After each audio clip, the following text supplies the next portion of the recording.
Okay, so we're a few minutes early, but I know everybody's kind of anxious just to finish up here, and we'd like to do this, as I said, with our sort of big thinker panel. Let me just quickly introduce you to our panel, and let's have a little discussion about where we've come over the last couple of days and where we think we might need to go. So, excuse me, maybe we'll wait for the screens to go up. Immediately to my left is Guy Martin. Guy is a member of our advisory board and also a partner at Perkins Coie in Washington, D.C. I think I've known Guy since the time I was a lawyer in Washington in the solicitor's office. Guy was the assistant secretary for Land and Water Resources at that time, and I've known Guy since then. And he's just been a real strong advocate for natural resources issues, and been in private practice and in public service throughout his career. And he's also, I should mention, an alum of this law school, so we're very proud to call him an alum. And just to Guy's left is Tom Jensen, who you've already met. He was on one of our earlier panels. Tom's a partner at Holland & Hart, not here in Denver, but in Washington, D.C. Just a quick story about Tom before we go on. I don't even know if Tom remembers this, but among his credentials on his resume, he lists that he's a senior advisor to the Ruckelshaus Institute at the University of Wyoming. And a number of years ago, quite a number of years ago, I dare say, when I was on the faculty at the University of Wyoming, I was asked to speak at a meeting early on in the setting up of the Ruckelshaus Institute, and Tom was there among others. And I think I was asked to speak about endangered species, which I did, and there was an interesting crowd of people, the advisory board that was there. And after I was done, I asked if there were questions about the Endangered Species Act, and there were no questions, at least immediately, about the Endangered Species Act. But one gentleman, a former governor, in fact, of Wyoming, did speak up, and I won't name the governor, but let's just say he didn't have kind things to say about my work, the work that I had been doing for environmental groups in Wyoming and private litigation, some litigation against the state of Wyoming, in fact, which really caught this former governor's ire. In any event, what I'd like to say is that Tom, privately but somewhat publicly as well, came to my defense, was really the only person, I think, on the advisory board who came to my defense, and I'm forever grateful, Tom, for your having done that for me. So if I, so I'm glad to have the chance to formally thank you for that service that you paid. And then finally, to Tom's left is Vicki Mandel.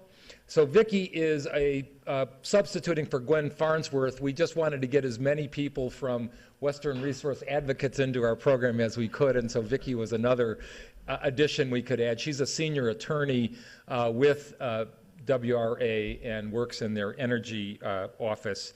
She was with, I guess, eSource before. Was that right? You were with No, I have this wrong. And Level 3 Communications. So she's been in different positions here in this part of the country, and she is also an alum of our law school. So we're so glad to have you. I'm going to turn it over to Guy, and he can kind of set the ground rules, I guess, for what we're going to do. And as I said, I hope we can have a nice discussion about what we've covered here. Great. Okay. Mark, I think if I'm right, you were in that famous class of solicitors in the honors program that got fired by. I actually wasn't. You weren't? 2 years before that, but we were very close to many of them. But you were frightened the whole time. I should say that I was told that this goes back to the Jim Watt days. But I was told by a colleague of mine after I resigned from the position about 8 or 9 months into Jim Watt's tenure that my transfer papers to Anadarko, Oklahoma had been signed. I did, unbeknownst to me, before I resigned. So that was kind of what we were doing. Oh, those are golden days. And I hope Western Resources isn't working by the hour here. No. No, we never work by the hour. Yeah. If we did, we'd all be very wealthy. Yeah. Thank you very much for being here, for being the stragglers to bring up the rear here. We're sort of like this panel is sort of like the guys at the end of the circus parade with the shovels and the brooms and the buckets. we wrap it up and leave the route as if a parade had never occurred, but at least we're in the parade. I've done these for years, different panels during the conference, and I've done this ending one several times. And the last couple, 3 times we've done it, I think we've had great success in keeping our own remarks pretty reasonably short, and then asking you, few that stayed, you hardy souls, to basically raise your hands and speak up and tell us some things about the conference. And what I'm gonna do here is to ask 3 questions of the panel.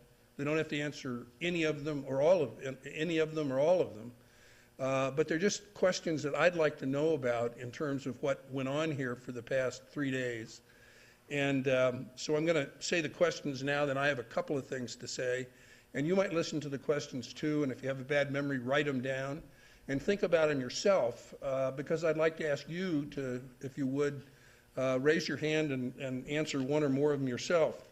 The first question is, what did you learn in this conference? What's your takeaway? What's the thing that you will remember from having attended this conference? Second, was your perspective changed on anything as a result of what you heard here at this conference? Did you learn anything new that actually changed the way you felt? And 3 is there anything that you thought should have been discussed in this subject but just didn't get discussed? And surely there's something there that most of the people who sat through most of it would have something to say about. About the conference, let me just make a couple of observations. First, I say I was on the founding board of the center. That's, I think we're talking 26 years ago or 27 years ago. 30 years ago. Well, there you go. It was just a grand founding board. I mean, it had some of the most significant people in the West on it. I was just finishing up at Interior, and I felt like a mouse among these people. There were just so many great people, Clyde Martz being one of them, and Joe Sachs and others that you all heard of. I just have to say that after coming to these conferences, I've probably been to 2/3 of them or 80% of them, I really thought this was a very good conference. And I thought this conference was a little elevated, if I can use that word, in a couple of ways. Over the years, we have gotten comfortable, maybe too strong a word, but we've gotten into a kind of a convention of going with the subjects that are most comfortable and for which the center is best known. And those are, of course, principally water and public lands. And there are a few others that are kind of tangential out from those, about forestry and other things, but we've hovered around those. And so I thought that this year's conference was a particularly good one because of the way that the subject was cast.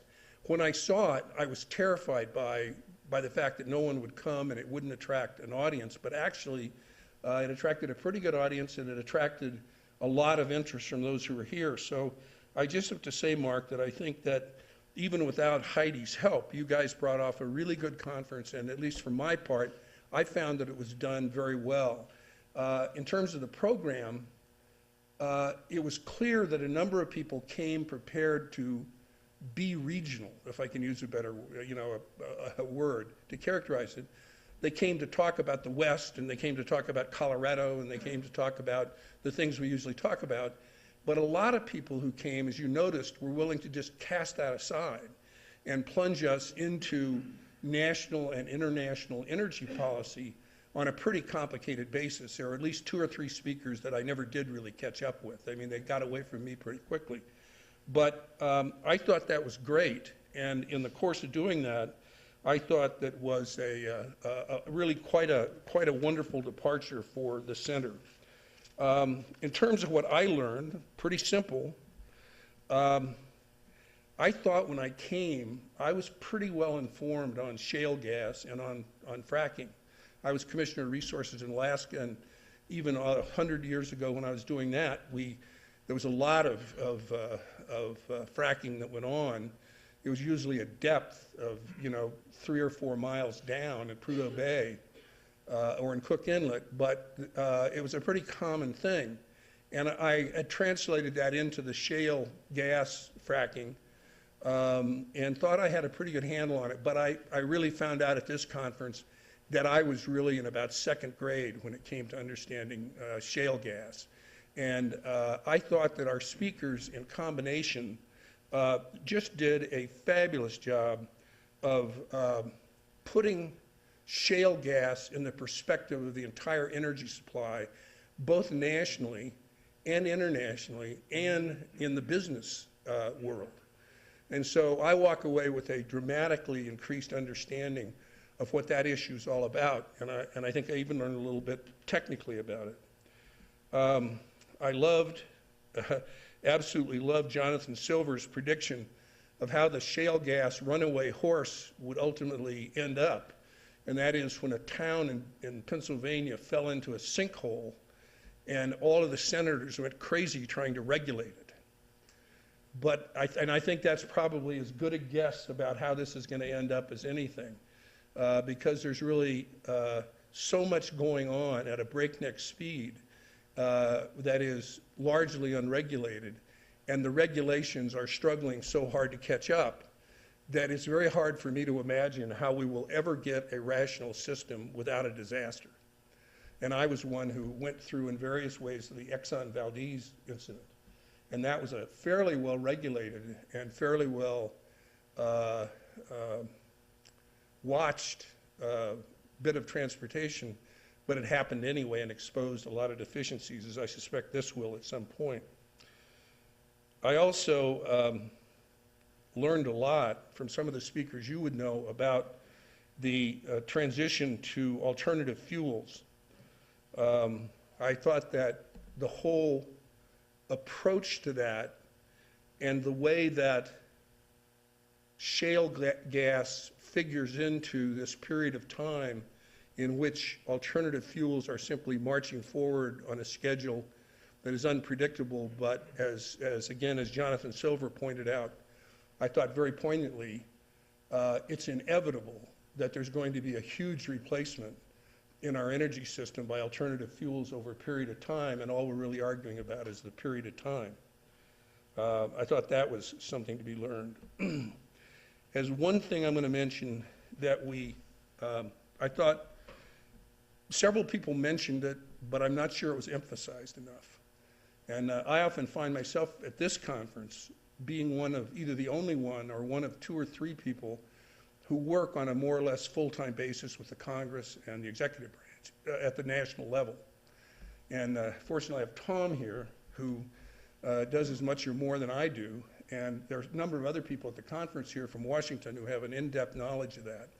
And all of them mentioned this, but I want to emphasize it, to say that whatever you go out to do after this conference is over, whether you're planning to learn about or fix or analyze or construct or adjust in the current situation regarding the carbon footprint in the West and alternative fuels and shale gas, please do not count on the federal government for any assistance in the near future. I'm, as Tom would well know, I'm an optimist, almost always positive. But I'm at this point very negative about the ability of the federal government to function in a very positive way.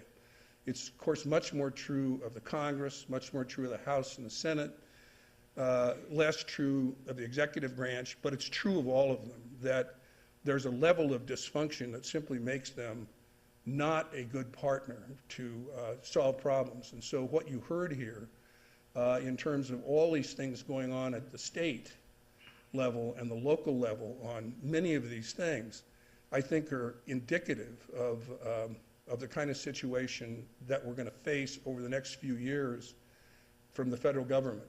And by the way,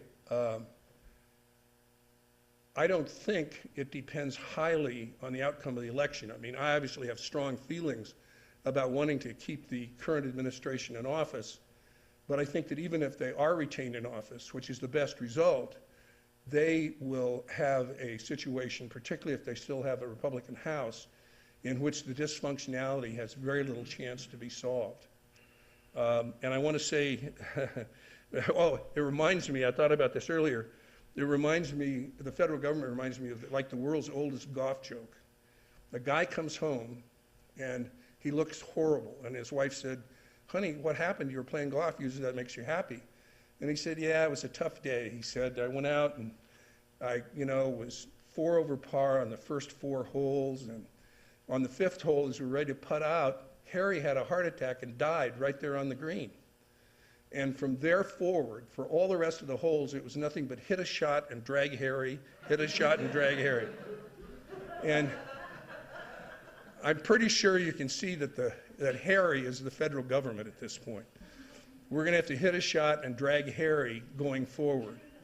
And I just think that they're going to be a deceptive and unhelpful partner going forward. And in my case, always asked to solve problems for clients that usually involve the federal government. I find the ones that I can solve and solve reasonably well are ones that I can get in at some middle level of the government and work with people who are still working and capable and motivated to help the public. But to elevate problems and try to get actual congressional activity that helps, or to get policy level decisions from an administration, is very, very difficult. And of course it goes from the difficult to the impossible during an election year. But I just worry about it. And so when I look at things that I'm chartered to do to help clients, I don't look first, as I always did, at the federal government. So those are my admonitions.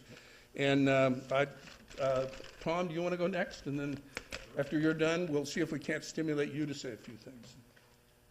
Becky, you want to go? Sure, I'll go. You don't need to get up. I mean, you can stay seated. I think we got microphones here. Sure. It's just funny because this panel has been referred to as, on one side, the big thinkers, on the other side, the poop shovelers. So I'm not really sure where that puts me. I'm sitting in for Alice Madden, who is a person that I really admire, and I'm talking after Vicki Patton, who is one of the most powerful presences out there. So it's a little intimidating. But I'm going to start by talking to the students in the group first, and sort of address that sort of as what I learned. So I started practicing in the administrative law area 25 years ago, and I've done a lot of work in energy and telecom at the state regulatory level. And when you're in law school, administrative law doesn't sound very exciting, but I just want to emphasize to you that the practice of administrative law is really where the rubber hits the road, and where you can have enormous influence on policy and the environment. And it's an area where there's a lot of intersection between law, technology, policy, finance, politics. And I urge you to take administrative law and go into the administrative law arena. And in terms of environmental law, it's really, there's such a strong link.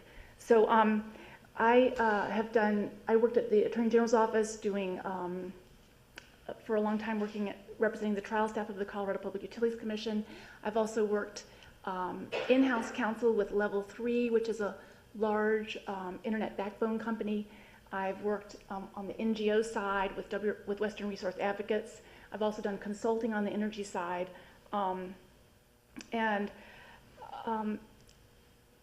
Again, there's just so much variety in the administrative law area. So, let's see. In terms of what I learned at this conference, there are a lot of, I've been doing energy law for a long time, and I'll just want to run through some of the areas where there are themes, I think, that came out at this conference that were very valuable and sort of new in terms of the energy arena. The first I want to address is the idea of, one of the things that came across was the complexity and interrelationship of energy issues with everything else in society, with environmental issues, with markets, with politics, and it's a very exciting very exciting area to be with, and the sort of far-reaching consequences of decisions in the energy area, I think came across very well in the conference. Another sort of theme that came across, so this conference is at a very high level, was the role of policy and the role of technology sort of combined or separate in us reaching a low carbon energy future. And one of the things I think that came across is that the role of policy may be as important or more important than technology in getting us where we want to go. And the other thing is that it's becoming very clear also from what Guy was just saying, that what the policy development has to happen at the regional, state, and local level. And so there was a lot of hope 2 or 3 years ago that we were going to get cap and trade at the federal level. We're not. And it's very clear that where the power is and where the innovation is and where the real policy changes are going to be are at the state and local level. And I do state regulatory law, and it's a very exciting place to be, especially if you're in California or Colorado. Another theme that came across, I think, in this conference where I learned a lot was keeping a perspective on history and how things shift and how there's a lot of change, and how we try to make decisions now, decision makers try to make decisions now based on forecasting what they think is going to happen in the future. And what people talked about a lot in this conference is it's very difficult to know what's going to happen in the future. One of the main things was this revolution in shale gas. But if you look at how people were trying to make decisions 5 years ago, 10 years ago, 15 years ago, and how things have changed so much, I think it's just really important, if you're trying to influence decision makers or if you are a decision maker, that you have some historical perspective on how things can change so much. And specifically, I think one of the areas where we need to be very cautionary is with the price of natural gas. I think we have enough historical perspective that to make long-term decisions relying on the current price of natural gas would be folly. I think one of the primary policy tools that we need to have a decarbonized energy future is to put a price on carbon. And to rely on this shale gas revolution or to rely on the current low price of natural gas would be unwise. I think Ron Lear put it very well when he said, you know, the risks are all with relying on a low natural gas price. Make decisions, make safe decisions, make wise risk management decisions, assuming that there might be a higher natural gas price.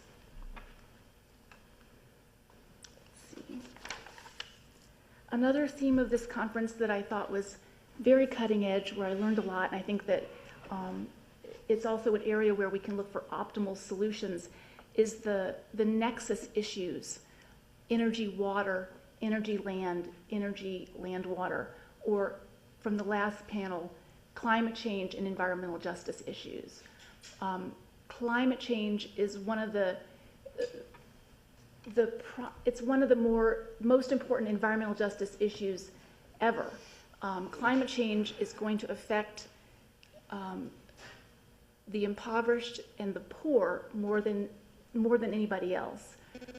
I think there's a lot of opportunity for solutions, smart solutions, in the nexus areas. For example, if we make decisions about energy supply issues, we should look at water impacts and make decisions, have the water impacts influence those decisions. You look at all these examples that came out through this conference on nexus issues are extremely valuable for decision making. For example, when you look at CO2 reductions and you look at the price of renewables versus CCS, then the cost of CCS is much higher than just investing in renewables. Let's see. Another area that I thought was an excellent theme where there was a lot to learn was looking at, as we go forward and we strive for a low carbon energy future, the difference between incremental changes and dramatic changes. And again, how hard it is to forecast those and understand what's going to happen. But we've had dramatic change in the shale gas technology area, and that's one example from the conference. Another example is how, when we look at transmission planning, the idea that you incorporate environmental issues, cultural issues, that you incorporate those into transmission planning, that's incremental change, and yet it's going to have a huge difference in the way we do transmission build out in our country. And so I think it's just interesting how, you know, that interplay between dramatic change and incremental change in getting us to where we want to go. One other example is just the extraordinary development of wind in our country in the last 5 years. And what people were saying 5 years ago in terms of the capability, the operational capability of integrating wind onto the system, and what we do right now in Colorado is leading internationally. And so it's just be careful about the naysayers, because we've made dramatic changes in terms of integrating wind onto the system. Another theme that I think was very good at this conference is the idea of innovation. And I like the way it was talked, sort of policy innovation was talked about. So a lot of times people talk about technology innovation, but policy innovation and how the states or laboratories, and I'm on the City of Boulder's Environmental Advisory Board, and the City of Boulder is doing policy innovation and trying to be a leader nationally and internationally in terms of policy on clean energy. So let's see. So another thing that I think was helpful in terms of what I learned at the conference and how this conference was at a very high level was looking at some of the conflicts and tensions between having a climate change agenda, which is long-term, and which I think should be an overarching policy in terms of decisions we're making on the environmental side, versus looking at more traditional short-term environmental protection issues. And you do get some tensions there. A transmission line is the primary example where you are having land impacts, but the transmission itself, you want that transmission line for the purposes of developing renewable energy to get us to a low carbon future. Another example of where policy has internal tensions that I find so interesting in terms of making decisions is where we're shipping PBR coal to the East Coast. And so if you look at a life cycle analysis, you know, the PBR coal is lower emitting on certain pollutants, and yet the carbon footprint of shipping that to the East Coast, you're actually sort of shooting yourself in the foot there. Another one I'll raise that has just been of real interest to me is just recently the United States Commerce Department decided to levy a 31% tariff on Chinese solar panels. So the Chinese government is subsidizing solar panels so that we can buy them very cheaply in the United States, which is very good for climate change. And now the United States government is saying we're going to put a tariff on these solar panels. I think if you had climate change as your primary objective and it was an overarching principle and policy, you might not necessarily do that.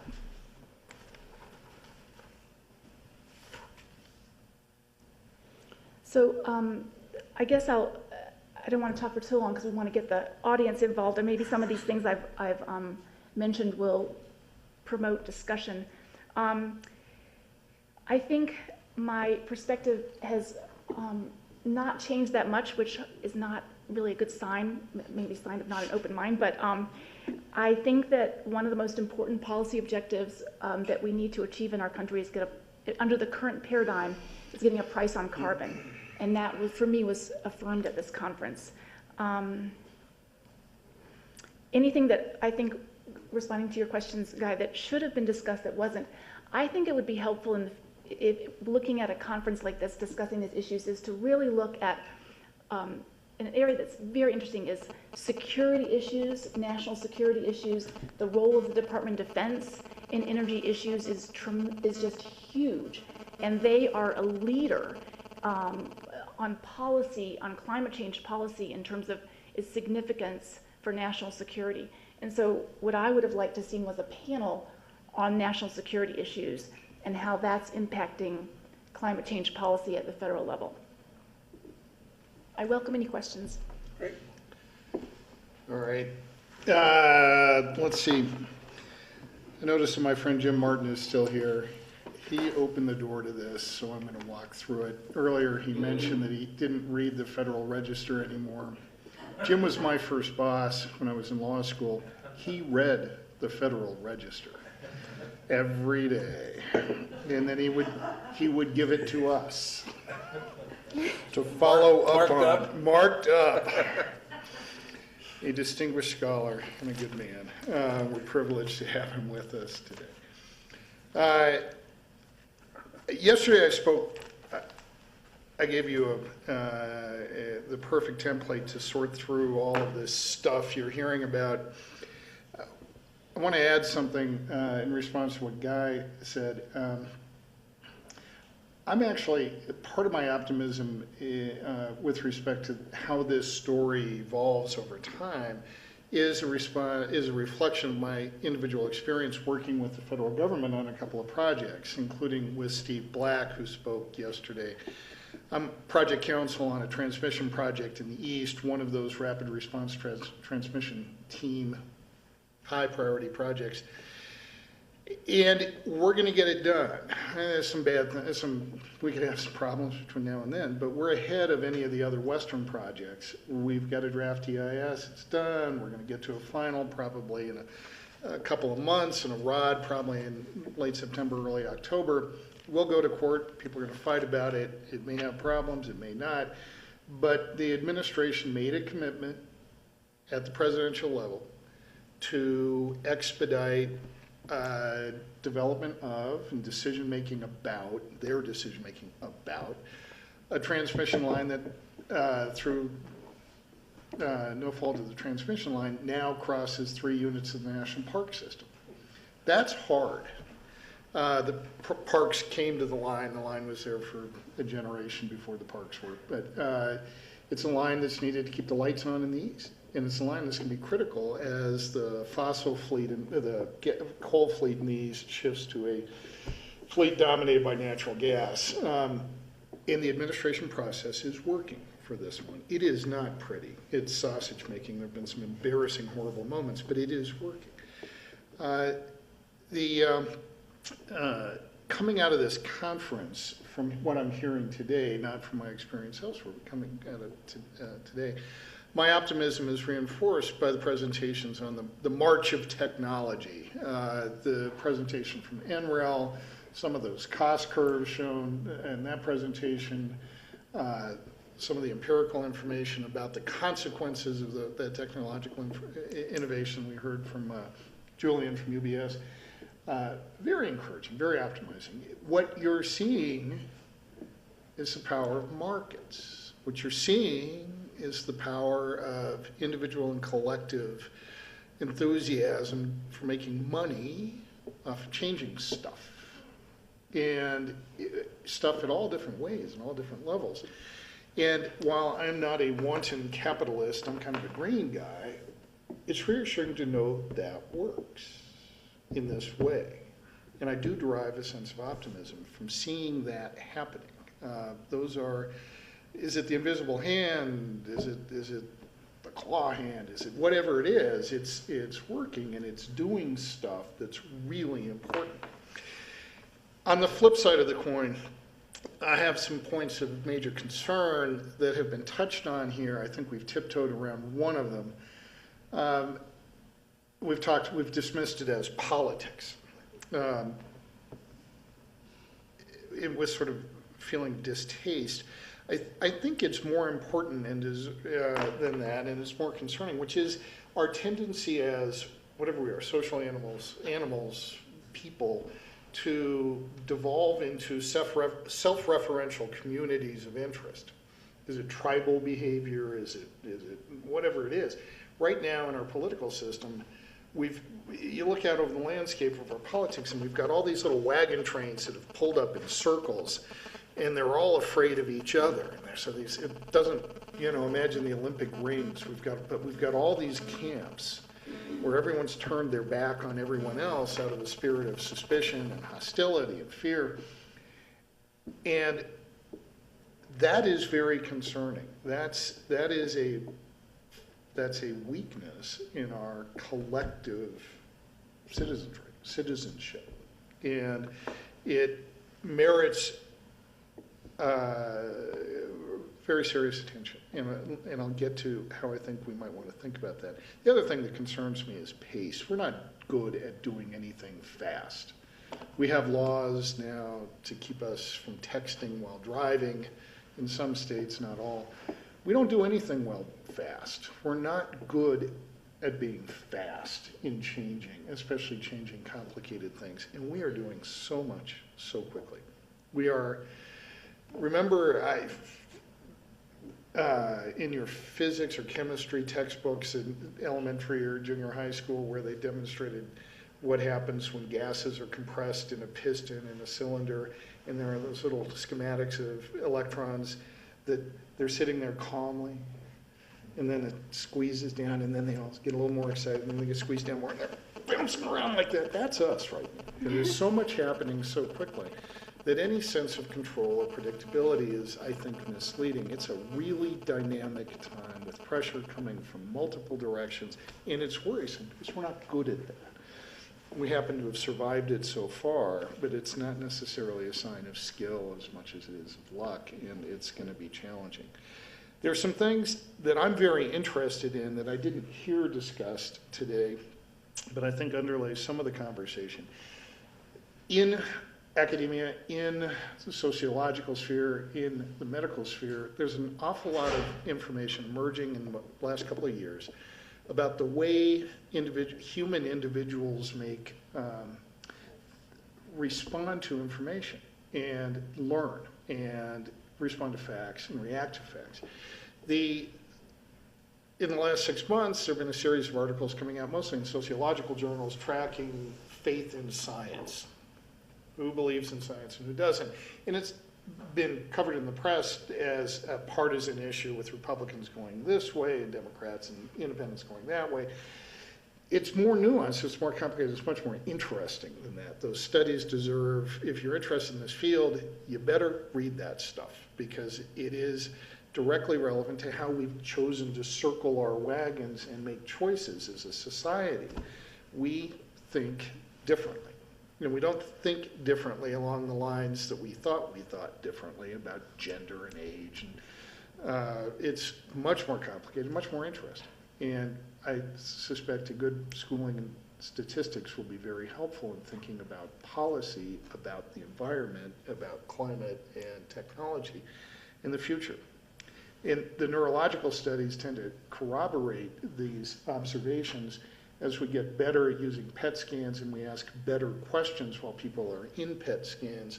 We're seeing in a very tangible way how people think differently about the same things. Black box. You see a black box? You see Stanley Kubrick. You see sleep. You see, and you use different parts of the brain to react to it, and it's really interesting stuff, and it gets to, as an advocate or an analyst, it gets to understanding your audience. And that's really important given what we do. I've got some recommendations for next year, the year after. I think there needs to be a conversation starting in academia and in the advocacy world about how communities in the land about community adaptation to the emergence of gas and domestic gas production is a huge feature of our society. and simultaneously the decline of coal, at least in some regions, from its current status to whatever it's going to be in the future. It's a dramatic change in the economic, social, and cultural landscape of the country, and it's affecting human beings who are our fellow citizens. We ought to be thinking about what that means. We're looking at it anecdotally. We're hearing stories out of the Bakken play about thugs with guns and booze and pickup trucks, and clearly there's a lot more to the story than that, and there's more to the story in the East. And but this is a shared experience for us as Americans, and we ought to be thinking about it that way. One thing up, one thing down, a lot of change for a lot of people. And that's worth talking about here as lawyers and policy people. The other thing, and this is similar, is that I think we ought to be thinking at a scale of a Harold Ickes or a Stuart Udall, or I'm sure there are people of that breadth of vision today who I can't name, about the landscape, the natural resources, the animals, the ecosystems, the biodiversity, that we that we might be able to benefit, and we certainly are going to have to live with 20 years from now, as this phase in our energy use, I'm not talking about reacting to climate per se, I'm talking about the changes in the landscape, particularly here, particularly in Jim's region, 20 years from now, it's going to be different out there in the gas fields. It's going to be, the communities will be different, the people, the activity of people will be different. The fundamentals of life in the upper Great Plains are probably going to revert to some of the things we thought they would become 15 or 20 years ago when we were thinking about that region, though there will be a lot more metal in the ground and a lot more gas flowing out. And we ought to be thinking about the social contract between development today and that landscape tomorrow or 20 years from now that includes things we care about in addition to gas. Includes the animals, and includes the water, and includes the biodiversity. And maybe, we've always had a vision of settling the West. We've always had a vision, or a bunch of visions, about the place and what it would become when it grew up. And I think we want to think at that level, at that scope, and with that ambition about how these big parts of this part of the country, and some others, are going to look in 20 years, and maybe we can leverage something good, not just in terms of greenhouse gas emissions, but in other resources out of that. What is the social compact that we can identify that's good for us in as many dimensions as possible 20 years from now? And I think that would be an interesting conference topic. And I would say, as a legacy, I think you all have, who are students here, are part of an extraordinary legacy of thought and vision created by, or brought to this place by, some individuals whose names you all know, who've really helped us see our way in the dark for decades. That's your legacy, and this is a great venue to start feeling your way through it, and I compliment you on sticking out this conference to the bitter end. See what that shape is. Thanks, Tom. First, I want to say, just in rejoinder to Tom, that I was only negative about Congress. So don't go out there and start telling him. You saw Martin, he was really negative. I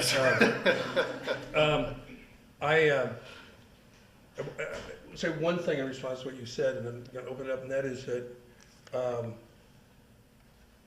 in this conference, I don't know how many times the word Clean Air Act or Clean Water Act or NEPA or whatever has been mentioned. And what many of you may not realize is that when Tom said, we're not very good at doing things quickly, well, you could have said that the other way. We're pretty good at doing things thoughtfully if we take the time to do them. NEPA and the Clean Water Act, the Clean Air Act, and 5 others that I could name were acts that took anywhere from 4 to 6 or 8 or 10 years in gestation in Congress before they were produced. They were produced under great leaders, people like Scoop Jackson, who was chair of the Interior Committee in the Senate, now the Energy Committee, who moved the bill along on a bipartisan basis a little bit every year, had dozens of hearings on it, marked it up and put a draft out, and they'd be on the 8th draft or the 10th draft, and all along building a constituency, so one fine day, Congress would pass the Clean Air Act. Can you, in your wildest imagination, imagine the Congress that we're living with in this country working on anything like that? Bills are now brought to a committee for markup with no one having seen them. No one. And that includes sometimes people on the same side of the aisle as are bringing the bill in. So you just have to know how bad it's gotten. I want to recommend a book to you. I meant to do it in my opening remarks, but you can think about this, I haven't read it. The book, which is about national politics, is called It's Even Worse Than It Looks. And it's by Norm Ornstein and Thomas Mann. And they are respectively very highly regarded, very centrist, very knowledgeable political scientists and political analysts. Ornstein works at the Perkins Institution, which is always the hallowed halls of the democratic and progressive establishment. And Mann works at the American Enterprise Institute, which is the polar opposite. And they wrote a book that's the title and that's the theme. And what they did in the book is different. And it's really an attack on, I think, on the American mainstream media. And the attack means that they say that the total breakdown of comedy in American politics, the idea that all issues are reduced to partisan rights and wrongs, and no substance should be allowed to penetrate any issue, and no one is allowed to cross the aisle to make any kind of an arrangement with the other party. What the mainstream media says on that, about that, is everybody does it, it's everybody's fault. And what these two guys say, they say, it's not true, it's the Republicans. And they said that's the secret that none of the mainstream media wants to put out there right now. And so you can read it and make up your own mind, but they're the first guys who have thoughtfully and I think very conclusively made that point, that the real problem we're having now is the Republicans have somehow lost their way, and this is a secondary theme, from a central tenet of the conservative ethos, and that is a great caring for the commons or for the community. And that was always a central value of conservative thinking, a care for community. And that is almost gone now in favor of these partisan resolutions and everything. So take a look at the book and see what you think. All right, your turn. You're first. I want to make a comment, perhaps for Mark and Guy's benefit more than anybody else. This conference, in my opinion, of probably 18 of them, probably maybe 16 I attended, probably was better in terms of providing information. I was particularly struck by the forthrightness first with Governor Ritter, and then Tom and some of the folks here earlier, who basically said what they thought, and they were very upfront. My concern is who's here. We go to a water conference. I've got the leading people in the Rocky Mountain region sitting in this room. I've got the top partners. I've got the top officials. I have got people who walk out of this room and impact the environmental world they live in.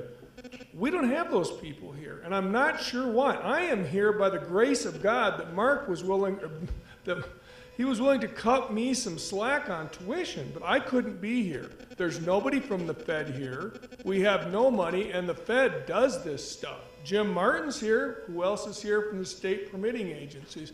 So I guess I want to really emphasize this is too valuable not to share, yet how do we make sure it gets shared? And I say this in light of what you told me this morning, Mark, about trying to change the function and the scope of the Natural Resources Law Center. I guess the other point I'd make, and I'll leave it at this, I don't know that we have environmental lawyers anymore. Because if a water lawyer isn't sitting here listening to this and wasn't at the climate change presentation, do we still have environmental lawyers? Have we become so myopic in our own field that we only go to water conferences or energy, and I don't mean that in a bad way, but I think we're really getting caught up and losing sight of the generalist, and I think particularly guys like Tom who go to Washington. They can't focus on one area. They've got to be generalists. And Guy, what you do, you've got to have the bigger picture. So I guess, particularly for students, boy, try not to get drawn in to be a water lawyer, an oil and gas lawyer, a tax lawyer. As more of this stuff you can get exposed to, the better. So that's my soapbox. I'll leave it at that. Next. Hi, I'm a grad student at UCD down in Denver, in urban and regional planning, actually. And I am currently working at an internship downtown with the city of Boulder. And just to share a couple thoughts and maybe ask for a little bit of feedback. I feel like the conference did a great job at identifying really specific challenges to specific areas. I feel like that's something that should be praised. And then it also looked at a lot of interrelationships between, whether it's natural gas and the effects on coal and renewables, or the energy, water, land nexus. I feel like that's extremely valuable to pinpoint those specific spots that need more attention and need to be talked about. But I feel this kind of steers me to think, but maybe others as well, to think about synergistic solutions, or the way we confront energy can also have benefits, for water and for land, and killing two birds with one stone. And my studies happen in an architecture and planning college, and a lot of design solutions kind of follow this line of thinking that you can kind of meet multiple needs through one avenue sometimes. And I'm just curious if any of you, and maybe this can include other people as well, not just the panel, have encountered any of these kind of solutions that you feel could address multiple issues on the policy side. I can talk about that in terms of specifics, and I tried to address that a little bit when I was talking about the idea that if we look at the nexus issues and make decisions based on what's most efficient and optimal in those areas, we'll get the most bang for the buck. And I can give you a couple of examples that come to mind. One is, an example is the Clean Air, Clean Jobs Act in Colorado, which was referred to here. Is really successful statute that brought together in an integrated manner energy planning and air quality planning, and it involved a lot of stakeholders where basically the alignment of different, very normally opposing stakeholder interests were aligned in that proceeding. So, and it was really, again, it's administrative law. It doesn't sound that exciting, but it had incredible results. And what they did in that statute was they required the Department of Health, the Colorado Department of Health and Environment, and the Air Quality Control Commission to work very closely and tangentially with the Colorado Public Utilities Commission to develop a plan to retire or fuel switch 903 megawatts of coal facilities on the Colorado Front Range, and essentially we've gotten rid of all the coal on the Front Range in the Denver metro area. And so that, and it was also where you had the environmentalists and the gas industry aligned because of the way the statute was drafted and what they were trying to do. That's an example where if you can get different parties to the table and get their interests aligned, and you can get different agencies working together, that you get extraordinary optimal results. And I think that to the extent we all can benefit from this, the concept of looking at nexus issues, I think the idea of environmental justice and climate change, that if people understand how those two issues are so strongly aligned, it would help us make climate change an overarching guiding principle for all policy. Another thought in that regard is that I have a couple examples. I gave some, and another thing that's obvious is, like, for example, the California court ruling against the California Air Resources Board initiatives based on the Dormant Commerce Clause. I think if we could have the climate change be an overarching principle for decisions, and if we could have, as a society, which I think we need to do, if we could have that, then decisions are optimized, are easier, and are clearer, because you have a guiding principle. If you have an objective, you know where you're going, and we're not there yet. I'd like to sort of add to what Vicki just had to say and respond a little bit more to your question in a little different way. Like Vicki, I'm kind of an administrative law nerd, and I teach administrative law, and I really have always thought of myself largely as an administrative law person or lawyer. When I handle a case, you constantly having to deal with standing or motions to dismiss or this or that, or notice. Rightness issues, notice issues. It's all, administrative law is a part of all of that. And one part of it that I guess I would call part of administrative law really is the NEPA part. We've talked a little bit about NEPA over the course of this conference.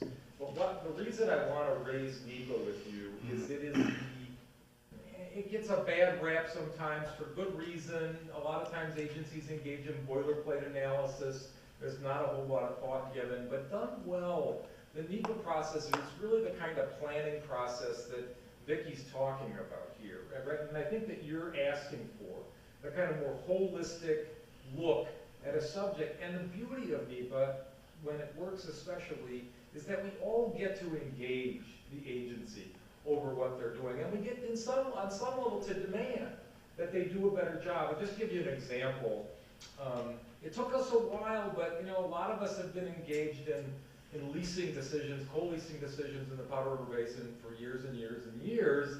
And the BLM is actually not doing too bad a job right now in at least identifying the carbon footprint associated with those leases. Now, it's not at all perfect. Are they doing the whole sort of energy water nexus, for example, those kinds of things? No, in part because one of the things we don't seem able to get a handle on is what's going to happen with that coal. We had a great discussion earlier today about sort of life cycle analysis of various resources and how you can sort of do that, with the biofuels that California was trying to assess.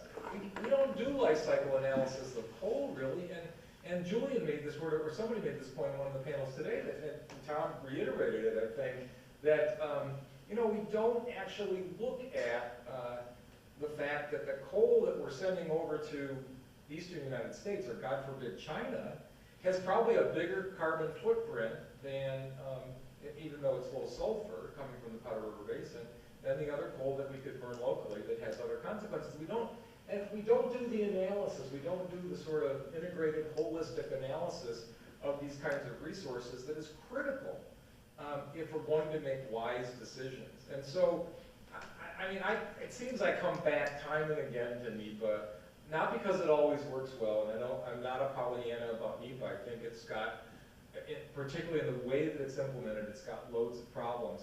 But it's such it has such great opportunity and possibility. But it requires that all of us use it and sometimes litigate over it so that we can demand that the courts affirm our rights to have information and the agency's obligation to fully analyze and address these kinds of issues.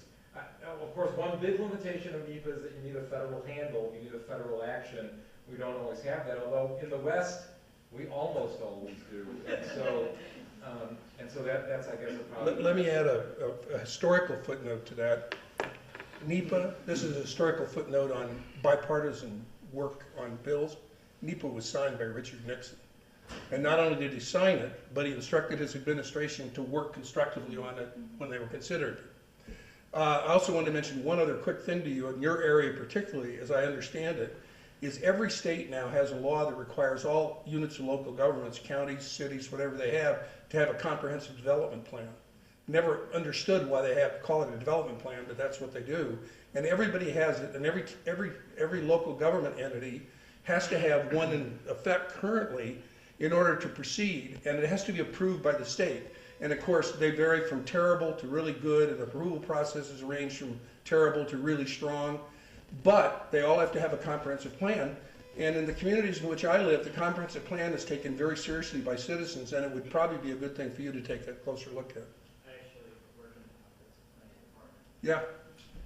But they're in every state. It's now 30 years ago, those laws weren't there. So over some period of time, those laws have been adopted by all states, so the comprehensive development process has permeated every little nook and cranny now. Who's next? Yes? Thank you. I guess I wanted to kind of speak to one of your questions as to things. The guy with the mic back there is dropping off. Might have... It's a, can folks hear me, or should I wait for the? They're trying to get everybody's questions on the recording. I guess one of the things I wanted to kind of talk about a little bit of a sense of optimism that I feel like came out of this conference for me. Particularly, I think I've been a little bit frustrated watching this business going on in Washington that you alluded to, and I somehow managed to completely forget about the states. and I've been kind of thinking, well, nothing's going to happen on climate because of what's going on in Washington.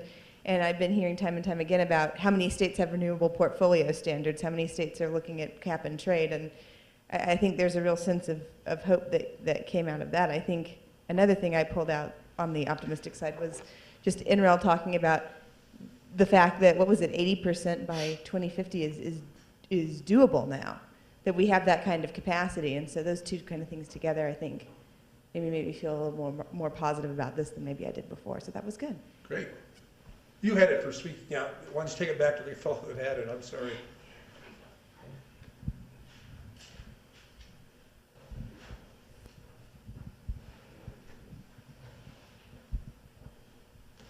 This really starts off with your question about perspective and how your perspective has changed in that time. I've been focusing on water for as long as I can remember, and I have known about the water energy nexus for a very long time, but I've never really understood the depth and breadth of it that actually needs to be considered from a water perspective. So understanding that they're linked and the government is so clearly separated in so many different ways in between different agencies and all of those different wagon circles that you're talking about. We know that we need to be more holistic with what we're doing, and it seems to be everybody is saying that. And the institutional barriers are there, and we're trying to figure out what they are and how to deal with them. But as we all know from much history and much experience, federal agencies aren't exactly known to play well with each other. They tend to be a little bit at each other's throats from time to time from what I've seen. And what my question is do you think there's a way for us to shift to a more holistic view within the federal government, or are we going to only find it possible to do in states and other groups in the middle level of policy? Because last year at the Colorado River Conference, Pat Mulroy said we have to deal with this because if this goes to Congress, it's going to be very bad. And you know, the Colorado River, everybody knows who needs to be in the room to make a decision happen, but I don't even know that we have that with these important nexus issues that you feel like are so important to bring forth and to, you know, really bring together. So how do you guys, what do you guys think our greatest opportunity is to find this holistic vision and actually make it work so that somebody who's talking in gallons versus million acre feet can actually be on the same page and push something forward? Oh, it's a really interesting question. I'm one of Pat Mulray's biggest fans because she's dedicated her professional career to figuring out a watershed and all the people in it and all the forces that impact it. And whether you sympathize with the position of her employer or not, you got to respect someone who's figured out a watershed and all the things in it. After all, if you respect John Wesley Powell, that's what Pat's doing, is thinking about the place as a whole, which is what he suggested we do, and we didn't yet. The water people didn't always think that way. The water people, in the span of my career, started out in a real different place. It is a zero-sum game mostly. Now it's a shrinking zero-sum game, probably, with climate change, or it's a more complicated zero-sum game. Those people who are good at that have trained themselves to think, like Mark said, like NEPA, think about the interrelationships, take responsibility for the interrelationships, and be strategic in seeking your goals within that set of interrelationships. And you can be motivated by greed or what, your motives don't matter, but you're taking responsibility for the complexity of a problem and seeing a path through to a solution. There may be others, and so I think the water people are a really good model. They've got one resource, right? H2O. We've got a bunch of flavors of hydrocarbons. We've got a bunch of technologies. We've got a more complicated watershed in some respects. But the principles for problem solving are similar, and the qualities of the individuals who will be a part of that solution are similar to what you've seen in the water area. That was a hard fight. That took a long time. And we're not there yet, but at least we're starting to ask the right questions, mostly in the right way. And in time, I think better answers will begin presenting themselves. Yeah, Guy's point that if we take enough time, we can do a pretty good job with complicated stuff. I think that's a point of some encouragement. Boy, it's been frustrating, and people like Mark have gotten their noses punched. I got burned in effigy on water issues at one point. Harry Reid and I got burned in effigy. But so what? We fixed something, and it's worth doing. It's a really good point of comparison. I might say that the guys that wrote the book that I recommended, this is the mega level of what you're asking, don't think that it's going to happen quickly. But they see what's happening now, this complete dysfunction that we've fallen into, is just a phase, that it's not lasting necessarily. I mean, they can't conclude that absolutely, because maybe our future is to be beaten to death by the Tea Party and all of their adherents.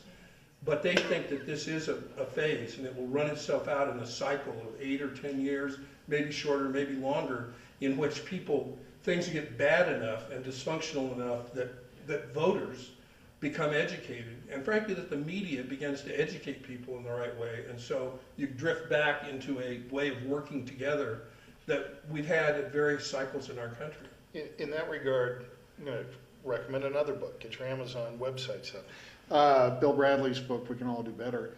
Bill, my former boss, Bill Bradley, takes a nice look at episodes of sclerosis and dysfunction in our lives. He spends particular time, and for Westerners, this is worth paying attention to, he looks at the era when the Senate was appointed. If you as Western resource people haven't paid attention to what Western resource decision making was like when the senators were appointed rather than elected, you owe it to yourself to go back and do that. It was bad. It was a bad period. It worked for some people. It didn't work in a lot of other ways. Tim Egan's book on the Big Burn is a good little snapshot of that, but Bradley's book does a nice job of looking at dysfunction in government in the self-correcting phenomenon that we've seen so far. Big Burn. Big Burn. It's on the fires of 2010-11. You are, I'm told by the big boss here, you're the last question, so this really better be a good question, a good observation. We're depending on you. I actually had a comment. One of the things I learned most from this conference is, man, do Wyoming and Colorado look at energy in a very different way. And I have, my mind has been open to, if I plan on going into this field, that I need to actually seek out opportunities to see kind of the other side of the coin. And saying that, I would hope that through the School of Energy Resources and Environmental and Natural Resources at the University of Wyoming, that when we have conferences, that the CU law students will take the opportunity, like I did. I only wish more of my schoolmates could have made it, but to attend kind of a Wyoming perspective, and we're very coal-based. So, you know, all of the conferences in Wyoming have been, coal will be here forever, we're going forward, and like I'm hearing coal's dead, and I'm like, okay, well, you know, and there's a story in between the two. And I think if anything's gonna happen, the Western states who control the energy for the United States are gonna have to find a way to work together. And I think there's opportunity for young lawyers to participate in that conversation and how those things can move forward. So thank you so much for the opportunity. And I want to point out to everybody who stayed this long that the unit minute price of your attendance has really been reduced by staying. Thanks very much.